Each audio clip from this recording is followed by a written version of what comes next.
कार्तिक महात्म्य का 26वां अध्याय।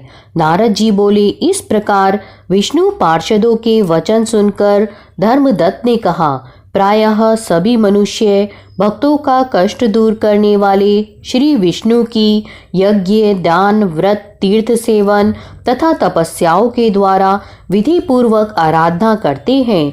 उन समस्त साधनों में कौन सा ऐसा साधन है जो भगवान विष्णु की प्रसन्नता को बढ़ाने वाला तथा उनके सामीप्य की प्राप्ति कराने वाला है? दोनों पार्षद अपने पूर्व जन्म की कथा कहने लगे। हे द्विश्रेष्ठ, आपका प्रश्न बड़ा श्रेष्ठ है। आज हम आपको भगवान विष्णु को शीघ्र प्रश्न करने का उपाय बताते हैं।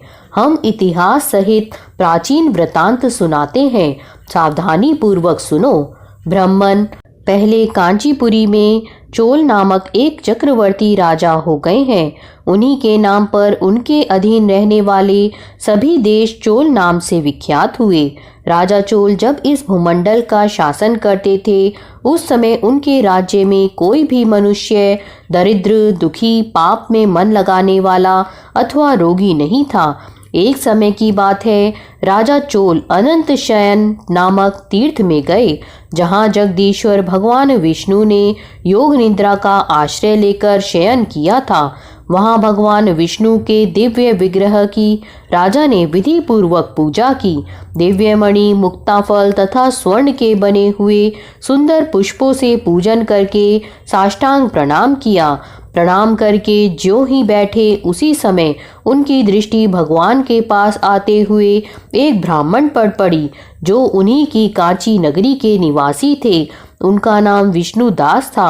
उन्होंने भगवान की पूजा के लिए अपने हाथ में तुलसी दल और जल ले रखा था। निकट आने पर उन ब्राह्मण ने विष्णु सूक्त का पाठ करते हुए देवादिदेव भगवान को स्नान कराया और तुलसी की मंजरी तथा पत्तों से उनकी विधिवत पूजा की। राजा चोल ने जो पहले रत्नों से भगवान की पूजा की थी, वह सब तुलसी पूजा से ढक गई। यह देखकर राजा कुपित होकर बोले, विष्णुदास, मैंने मणियों तथा स्वर्ण से भगवान की जो पूजा की थी, वह कितनी शोभा पा रही थी। तुमने तुलसी दल चढ़ाकर उसे ढक दिया। बताओ, ऐसा क्यों किया? मुझे तो ऐसा जान पड़ता है कि तुम दरिद्र और गंवार हो, भगवान विष्णु की भक्ति को बिल्कुल नहीं जानती। राजा की यह बात सुनकर द्विश्रेष्ठ विष्णुदास ने कहा, राजन, आपको भक्ति का कुछ भी पता नहीं है। केवल राजलक्ष्मी के कारण आप घमंड कर रहे हैं। बतलाइए तो, आज से पहले आपने कितने वैष्णव व्रतों का पालन किया है?